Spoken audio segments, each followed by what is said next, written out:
Il-liġi tal-monitoraġġ elettroniku se tintroduċi sistema ċentrali b'apparat teknoloġiku li diġà għadda l-installazzjoni u t-testjar. Il-proċess jinsab f'fażi avanzata u bħalissa qed issir ħidma fuq l-infrastruttura, taħriġ tas-sistema u t-testjar tal-apparat.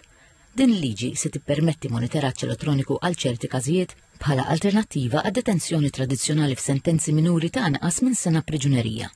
Apparti l-assistenza lil vittmi ta' violenza domestika, il-liġi se tintroduċi tagging fi proċess li diġà jsiru bħal persuni fuq parole u prison leave. Se tajn ukoll biex tnaqqas ir-riskju ta' reċidivizmu f'ambjent ikkontrollat, se ssaħħaħ is-sens ta' sigurtà fil-komunitajiet u se tajn fit-triq ta' riabilitazzjoni ta' min ikun wettaq reat b'kontroll aktar flessibbli u adattat għaċ-ċirkostanzi.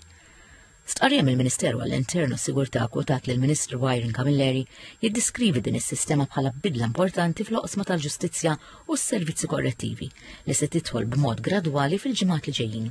Qed nużaw it-teknoloġija li toffri id-dinja tal-lum sabiex finalment jittieħdu passi u jittieħdu miżuri li s-soċjetà tista' tkun aktar sigura. Però fl-istess ħin ukoll f'soċjetà li taħseb aktar fil-vittmi u allura tipproteġi aktar lill-vittmi tagħha.